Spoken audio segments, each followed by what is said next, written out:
जादुई ज़मीन की कहानी। एक दिन जादुई ज़मीन में एक छोटा सा शहर था जहां हर कोना कोना जादुई कुदरतों से भरा हुआ था। वक्ती तौर पर आहिस्ता परंदी की आवाज़ें हमें। इस शहर की सबसे खूबसूरत चीज़ एक बड़ी परचम थी जो हमेशा चमकती रहती थी। लेकिन एक दिन वो परचम नहीं चमकती रही। मौसीकी की घड़ी धन सुनाई दें, लोग हैरान हो गई और शहरें भी चीन होगी। इज़्तिराब के शोर। एक बड़ी चौपाया सवार आया और लोगों को बताया कि परचम की रोशनी की राज की खिदमत के लिए उनकी मदद चाहिए। चमकती हुई मौसीकी। परचम की रोशनी का राज वहाँ ही था जहाँ जादुई फूल लगती थी। फूलों की खुशबू की बहार, लेकिन उन फूलों को हर कोई नहीं देख सकता था। सिर्फ दिलसाफ और बड़ी ख्वाब देखने वाली उनको देख सकती थी।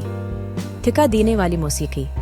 बच्ची, बूढ़ी, औरतें और मर्द, सब ने मद की।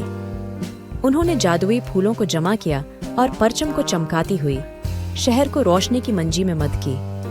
परचम की चमकती रोशनी की शानदार धूप। जब परचम दोबारा चमकने लगी, सब ने एक दूसरे को गले लगाया और खुशी से नाचने लगे। सब ने मिलकर जश्न मनाया।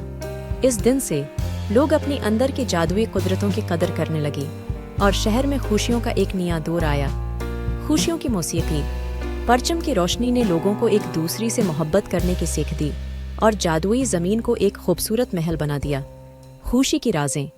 उस कहानी से ये सीख मिलती है कि हमेशा अपनी कुदरतों का इस्तेमाल अच्छी बातों के लिए करें और दूसरों की मदद करने का मौका न छोड़ें। सोचने वाली मौसीकी।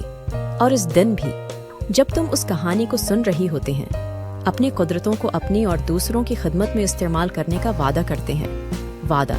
अगर आपको हमारी ये वीडियो अच्छी लगी हो तो हमारी चैनल को सब्सक्राइब करें और बेल आइकन को प्रेस करें ताकि हमारी वीडियो आपको जल्द मिलती रही। शुक्रिया।